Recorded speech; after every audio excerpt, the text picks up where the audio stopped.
Well, my wife is pregnant. It was supposed to be the most beautiful time for me witnessing the birth of my baby daughter, the first child I've ever had, and people say this is a very special moment. So, imagine my surprise after 8 months of lessons of how to take care of my wife during this. She tells me, "Hey, you're not going to be in the room when the baby's born. It's only going to be my mom. I don't want you in there." And I say, "Are you kidding me? What are you talking about? We were practicing for 8 months, going to classes, therapy, everything to prepare for this moment. What do you mean I'm not going to be in there?" That's what she tells me. And when I say, "Well, why?" you guys are not going to believe her response.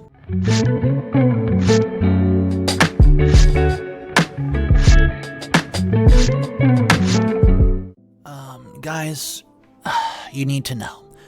I can't go home. I can't look at the nursery. Not won't, I can't. Every time I see that crib I assembled while Marissa sat on the floor reading instructions and eating pickles, telling me about how her daughter would love the mobile with the little elephants, I want to punch through a drywall. Let me back up because you need the full context to understand how messed up this situation truly is. Marissa and I have been together since we were 23. Met at my buddy's housewarming, where she literally threw up on my shoes after too many margaritas. Then tried to clean them with her dress while crying about ruining my night. I asked for her number. 8 years of dating, 3 years married, the pregnancy was planned. Took us 11 months of trying. Ovulation strips turning our bedroom into a science lab. Scheduled love that felt like homework until that morning she came running out of the bathroom with 3 positive test strips, crying and laughing at the same time. We were that couple, the one everyone rolls their eyes at. We had a shared pregnancy app where we both logged symptoms and milestones, and I knew what size fruit the baby was every single week. Week 8 was a raspberry. Week 20 was a banana. Week 32 is squash. I read What to Expect When You're Expecting cover to cover twice, downloaded The Birth Partner on audiobook, and listened during my commute. I can tell you the 3 stages of labor, what all sorts of definitions are, and the difference between Braxton Hicks and real contractions. We interviewed 6 doulas. 6 drove all over the city meeting these women who charge like $2,500. I mean, come on, these women asking about their philosophies, their experience with first-time fathers, but we settled with Nina, this amazing woman, but came highly recommended from 3 different couples even though the price tag was pretty high. She specialized in what she called partner-inclusive birth, where the father is an active participant, not just a spectator. This woman spent 3 hours teaching me counter-pressure techniques for back labor. 3 hours of me pressing on Marissa's hips while Nina adjusted my hand position by millimeters, saying she'll need this exact pressure. I practiced on a yoga ball until my arms were sore. So every Wednesday night for 12 weeks, we went to hypnobirthing classes at this little crunch place that smelled like essential oils. I learned about breathing techniques, visualizations, how to be her anchor during contractions. The instructor called me one of the most dedicated birth partners that she had ever seen. I even made flashcards of comfort measures. Yeah, flashcards like I was studying for the MCATS. We toured 4 birthing centers before choosing the hospital. I asked about their wireless monitoring so Marissa could move around during labor. I researched their C-section rate, their policy on delayed cord clamping, and whether they had tubs for water birth.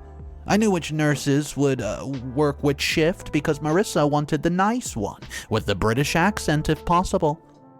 I created a 3-page birth plan document, preferences for pain management, who cuts the cord, skin to skin immediately, yes, vitamin K shots even, eye ointments, delay for bonding, and had it printed on nice cardstock, laminated copies for the nurses' station.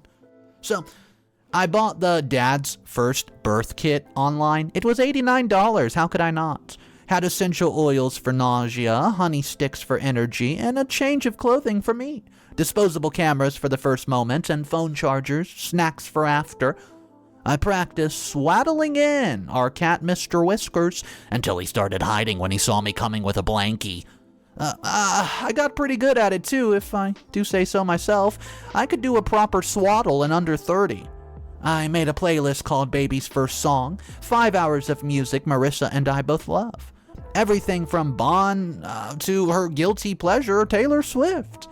Timed it to different stages of labor based on what we were leaning in class. Early labor got upbeat stuff, transition got calm instrumentals, pushing got her empowerment anthem, and spent $800 on a GoPro, specifically to record the birth, not the graphic part, of course, just the first cry, first time on Marissa's chest and me cutting the cord. Wanted our daughter to see someday how loved she was from the very first second. Already had it edited in my head, overlaid it with, quote, "The First Day of My Life" by Bright Eyes, Marissa's favorite song. 2 weeks ago, I finally felt ready. Hospital bag packed with 3 copies of our birth plan. Marissa's bag had her robes, slippers, going home outfit, and baby's bag had 3 different sized outfits because we were not sure how big she'd be. Car seat installed and inspected by the fire department. Tank full of gas. Route to hospital memorized with 2 backups for traffic, and then came the baby shower. Beautiful Saturday afternoon. 43 people in our backyard. My mother made her famous lasagna. Marissa's dad grilled hamburgers, and the cake looked stacked like baby blocks spelling out Baby Donovan. Everyone was drinking mimosas, except Marissa, of course, who had sparkling cider and a champagne flute, so she would feel included. That was very important. Marissa's mother was holding court by the gift table, telling everybody how she's taken the whole week off work to help when the baby comes. I'll be right there in the delivery room, supporting my baby girl through the hardest thing she'll ever do. I just laughed and chuckled and said, yeah, we'll both be cheering her on. I've been practicing my coaching voice. You've got this, babe. Breathe. The backyard went quiet. Not completely eerily quiet like a horror movie, but that weird hush-hush while everyone pretends they're not listening, but they are. Marissa grabbed my arm. Hard, she says. Can you help me with something inside? She dragged me through the kitchen, past my confused brother Parth, who was refilling the ice bucket, into the laundry room, shut the door, and I could hear the washer running, drowning out the party noise, and she said it. I need to tell you something. She wouldn't look at me, stared at the shelf where we kept the detergent. I've been thinking about the birth, and I only want my mom to be there. I thought she was joking. I laughed. Good one, babe. You almost had me. I'm serious, Donovan. I'll be more comfortable with just her. You can come in after the baby's here. After? Like some stranger with visiting hours? Marissa? What the hell? We've been planning this for 4 months. Years, if you count all the time we were talking about it. Before getting pregnant, I've read every book, taken every class. It's my medical procedure. That's what she said. My medical procedure. Like our daughter's birth was a root canal or some sort of removal. This is the birth of our kid, our daughter. The baby we made together, remember? That night after your company Christmas party. She interrupted me and said, I remember, but I've made my choice. I need you to respect it. What about Nina? We paid her $2,500 smackaroos to support both of us. Oh, she'll be there. She'll help my mom support me. Your mom? Your mom had a C-section for both you and your brother, who has no experience with natural birth. That's who you want instead of me? She finally looked at me in the eyes, with her eyes wet, but her jaw was set in that way that meant discussion is over, and she said yes. I stood there in my own laundry room listening to the spin cycle, while our friends and family ate cake 30 feet away. My mind could not process it. I'd spent 9 months becoming an expert on her body, her pregnancy, her needs, and she just excluded me. Is this about something I did, something I said? Did I mess up somehow? No, I just need to do this my way. But why? Give me one real reason, please. Okay, I'll be more comfortable. That's all she said, over and over. She'll be more comfortable. Like comfort was worth destroying this moment we planned, breaking my heart and stealing the experience from me? I didn't go back to the party. Sat in my car while everyone celebrated. Parth brought me a plate of food I didn't eat, asked if everything is okay. I said Marissa isn't feeling well. First lie of many. That night, I tried again, calmer. Marissa, I love you. I've supported every decision about this pregnancy. When you wanted to switch OBs at 20 weeks, I didn't question it. When you decided against genetic testing, I said, okay. And when you wanted to try for natural birth instead of scheduling an induction, I researched every position and technique to help you. Why are you shutting me out of this? She was in bed rubbing belly butter on her stomach. The smell of cocoa used to be comforting. Now it makes me feel absolutely nauseous. I'm not shutting you out. You'll meet her right after she's born. That's not the same, and you know it. I want to see her first breath, her first cry. I wanted to be the one telling her, well, she's amazing. You're amazing. Holding your hand through contractions. No, my mom will do that. Your mom doesn't know your favorite local point for pain. Doesn't know you like your lower back rubbed counterclockwise. Doesn't know you hate being told to relax but love being told you're strong.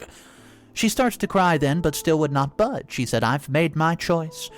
I moved to the guest room that night, not as a punishment. I just couldn't lie next to her. Couldn't feel the baby kick, and no, I wouldn't see her enter this world. Couldn't watch Marissa sleep and understand how she could do this to us. Well, 3 days of this. I leave for work before she wakes up, come home late, and she texts me constantly.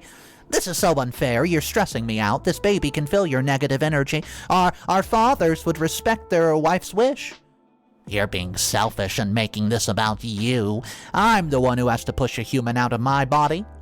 Well, all true, yeah, but missing the point.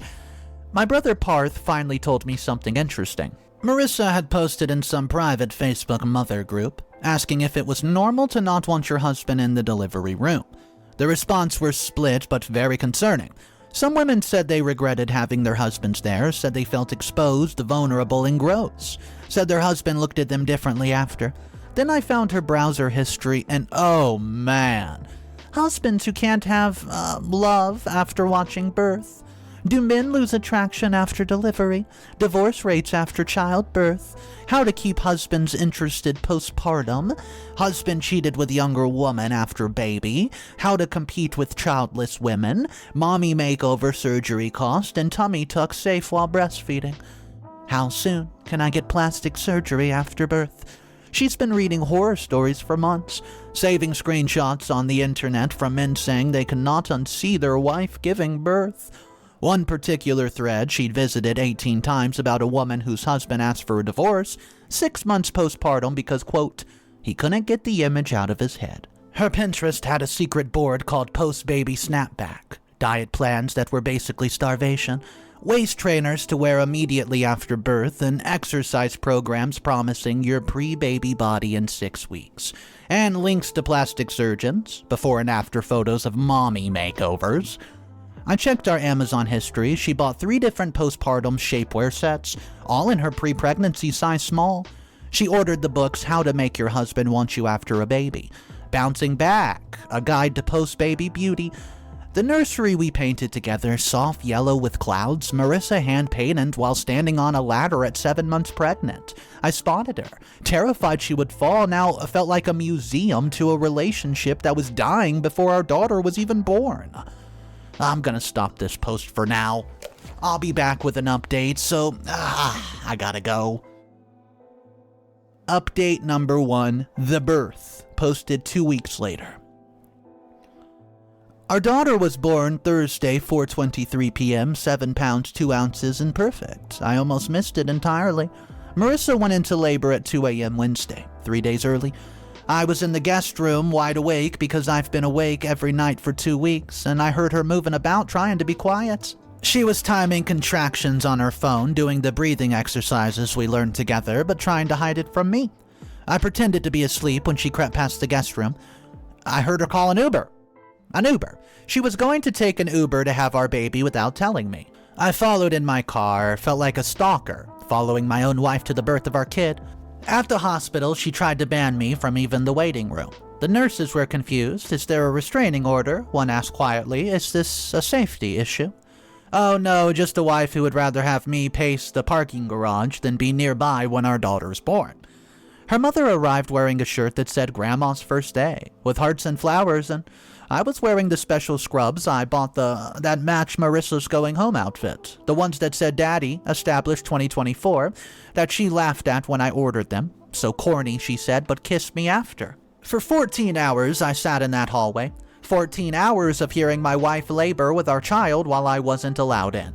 I know every crack in the ceiling tile outside room 304. I counted it. It was 246 tiles, 18 with a stain and 3 with a crack. Nina found me around hour 8, I think. She said, "Donovan, what are you doing out here?" I said she doesn't want me in there. You know, the woman we paid $2,500 looked at me like I've grown a second head. Well, that's not. We prepared you to be her primary support. I said, yeah, go tell her that. So Nina, she goes in. Came out 10 minutes later looking frustrated and, well, she asked me to leave if I couldn't respect her boundaries.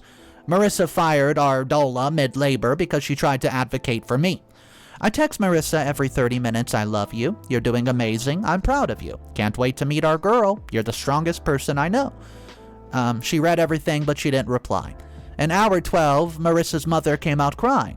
She keeps apologizing to everyone, says she's sorry she doesn't look pretty. The nurses don't know what to do. Is she okay? Is the baby okay? Physically, yes, but honey, she's not right in the head. She made me bring her makeup bag, wants to put mascara on between contractions. A nurse I've never seen before took pity upon me, sat next to me during the break and said, "Are you the dad?" I just nodded. She's at 9 centimeters, won't be long now. How is she? Physically, she's progressing normally, but I've been doing this for 20 years. And I've never seen a woman refuse pain medication because she's worried about looking puffy in a photo. That's right, Marissa refused the epidural, not because she wanted natural birth, for the experience of the recovery benefit, simply because she thought it would make her face swell. When it was time to push, I heard her scream at her mother to stop looking, heard her apologizing to the doctor for being gross, and heard her say, "Am I tearing? Don't tell me I am." Then at 4:23 p.m., I heard my daughter's first cry. It was the sound. Gosh, the sound. I'd imagined it 1,000 times over, but nothing prepared me for the reality. Strong and angry and perfect, my daughter announcing herself to the world while I sat in the hallway like a stranger. Marissa's mom posted on Facebook before anyone told me she was born. I found out my daughter existed from a notification on my phone. She's here. Beautiful baby girl, grandma's in love. 20 minutes before they let me in, 20 minutes of my daughter's life I'll never see. When I finally walked in, Marissa had full makeup on. Her mom had done it while the nurses were cleaning the baby. Lipstick, mascara, highlighter on her cheekbones. She was positioned in bed like a staged photo. Hair brushed over one shoulder, hospital gown arranged just so. Baby wrapped in the designer swaddle blanket her sister gave us, positioned at the perfect angle. Do I look okay? Tell me I look okay. I looked at our daughter instead. She was perfect. Thick, dark hair like mine, Marissa's nose. These tiny fingers that grabbed mine when I touched her hand. I said, "Can I hold her?" "Oh, after photos, of course." The birth photographer arrives, and Marissa had scheduled her for an hour after the due date. The woman looked confused about the timing, but set up her equipment. Marissa made everybody leave while she prepared. For 2 hours, our daughter was a prop. Outfit changes, different angles. "Oh, can you position her so my stomach doesn't show?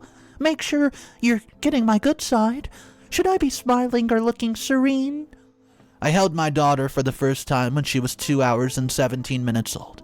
Not because Marissa was recovering or feeding her, because the photo shoot was over.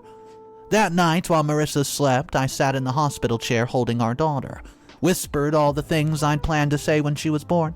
Told her about painting her nursery, picking her name, how we waited for her. Sang her the songs from my playlist she should have heard during labor. The lactation consultant came in the morning, pulled me aside after and said, "Dad, I need to ask, is Mom okay mentally? She seems more concerned about covering up than latching. The baby's not getting enough milk."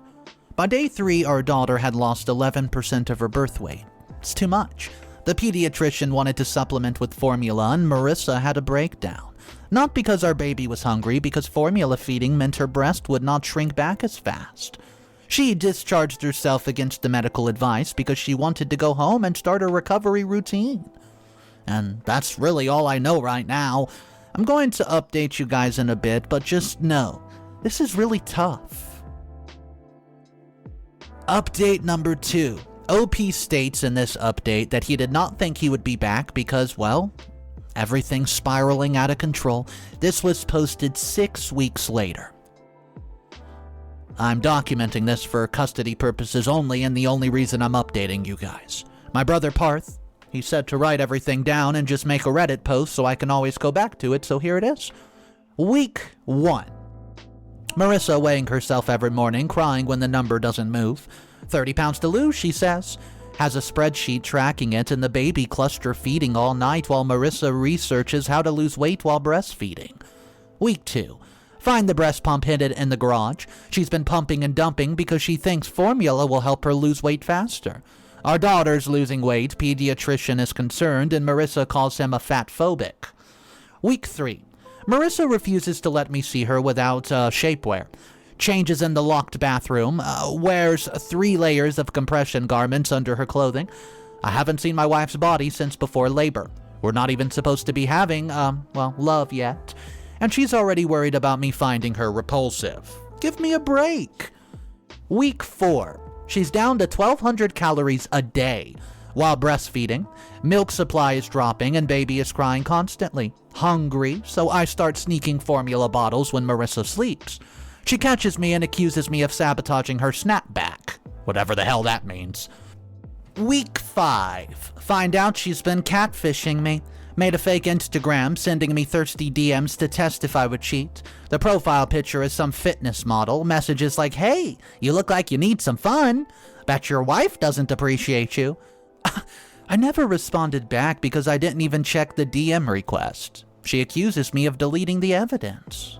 And week 6 is the breaking point. Came home from work to find Marissa doing P90X in our living room, blood running down her legs. She's 5 weeks postpartum, not cleared for exercise, and the bleeding just won't stop. Oh, just 10 more minutes, she screams when I try to intervene. So I called an ambulance. She told the paramedics I was overreacting and refused transport. That night, she moved to her mother's with the baby. And that's all I have for you guys. It's really hard to even get these updates out because I feel like my life is falling apart. Update number 3. The truth comes out and it's been 2 months. In marriage counseling now, finally got the real story. Marissa's dad left when she was 12. Her mom had just given birth to Marissa's younger brother. Complicated delivery, 4th degree tear, long recovery. Her dad was in the room for all of it. 6 months later, he left for his 22-year-old secretary, told Marissa's mother in front of the kids that he, quote, could not look at her the same way. After watching the birth, said she was ruined for him, said the secretary was nice, and Marissa eternalized this, spent her teenage years watching her mom cry, diet, get surgery, trying to win him back. He married the secretary and had 2 more kids, posted constantly about his hot wife and their perfect little life. When Marissa got pregnant, it all came flooding back. Every trigger, every fear, every bit of trauma, she convinced herself history would just repeat itself. Found online communities of men discussing how birth ruined their attraction, saved hundreds of screenshots as evidence it would happen to us. The birth plan excluding me, decided the day she got pregnant. The classes, letting me prepare, all to keep me from getting suspicious. She knew if I thought I'd be there, I'd be happy and not ask questions. She admitted that she's been planning to leave me if I showed any sign of reduced attraction. She even had an exit strategy. The money she was saving was for an apartment. The working out was to be ready to date again. She was convinced that I would cheat or leave, so she was preparing to leave first. I had to make you the villain. Otherwise, I couldn't justify what I was doing. The therapist asked if she regretted it. No. If we have another baby, I'll do the same thing. I can't risk him seeing it. So I filed for divorce the next week, and that is where I end this update. Final update 6 months later. It's not over yet. Divorce has been finalized. 50-50 custody, our daughter is thriving, walking, talking, laughing, looks more like me every day, which Marissa says is probably for the best. Marissa married her personal trainer 2 weeks ago. Can you believe it? Beach wedding, where she wore a crop top to show off her tummy tuck. 800 photos on Insta. Our daughter appears in none of them, with her bio saying, living my best life at 31, mama to an angel. She's pregnant again. The baby's name is going to be Aiden. Announced it at her daughter's first birthday party. We had separate parties and she refuses to be photographed with me because it ruins her aesthetic. Already told her new husband, well, he's not allowed in the delivery room either. He thinks that she's so strong and independent. Give me a break, I give him 18 months at max. Nina, remember her? She reached out last month and we got coffee. She's confirming what I suspected.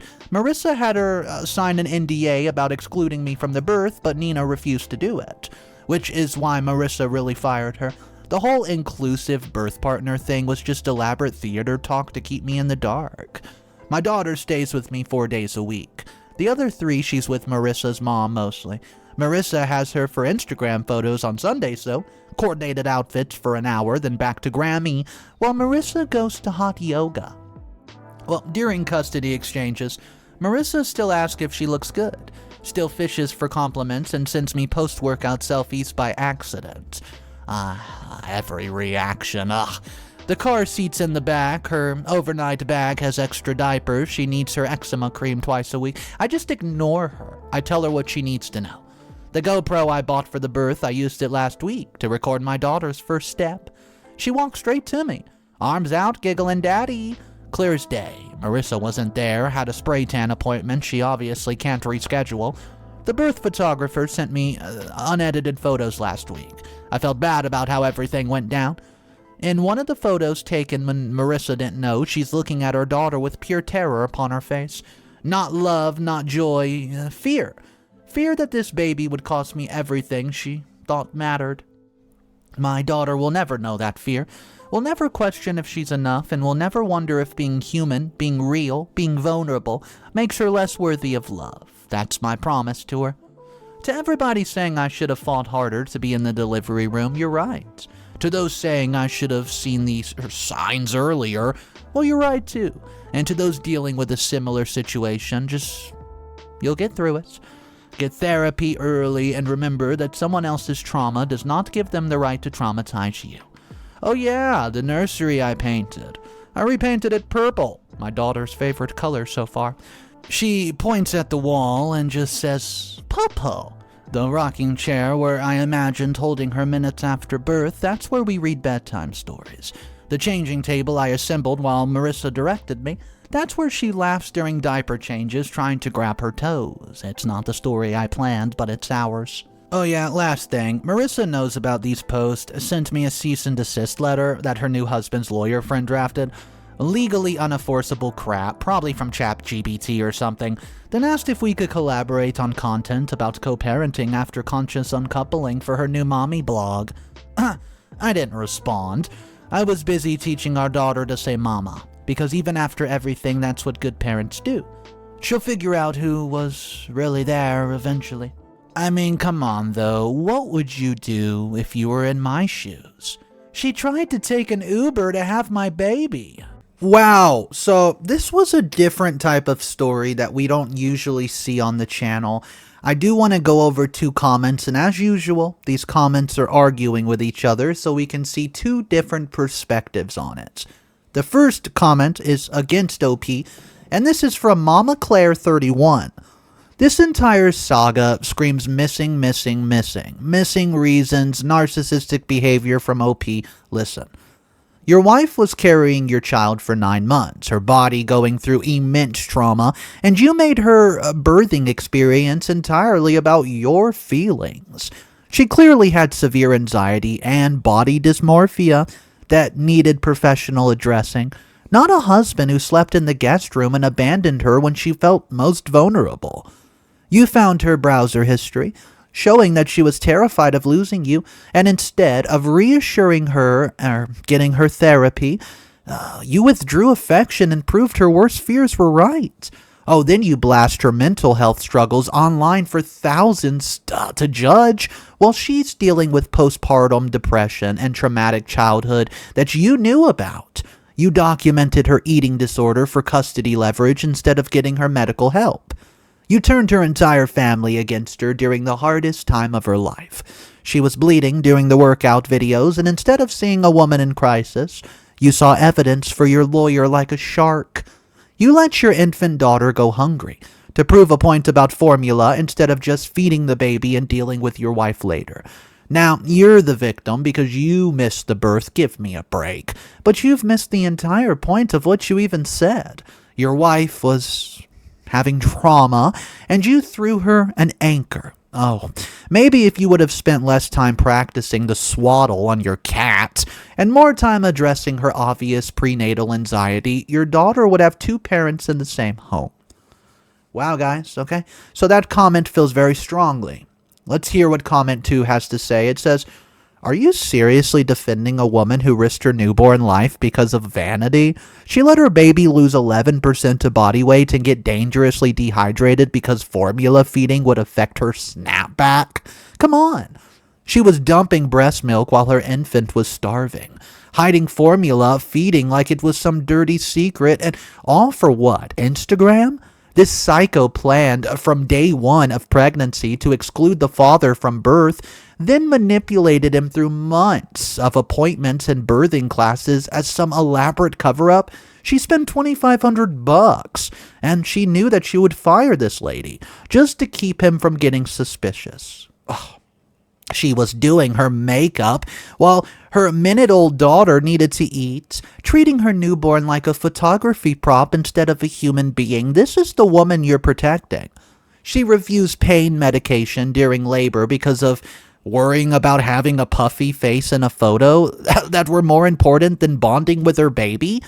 Then she nearly did P90X at 5 weeks postpartum and almost passed out from blood loss, but refused medical assistance because it would interrupt her workout. This is not postpartum anxiety. It's narcissistic personality disorder with a side of child endangerment. She's literally creating fake Instagram accounts to catfish her own husband to manufacture her evidence of cheating that doesn't even exist. Now, she's already married to someone else, pregnant again, and pulling the same manipulative crap.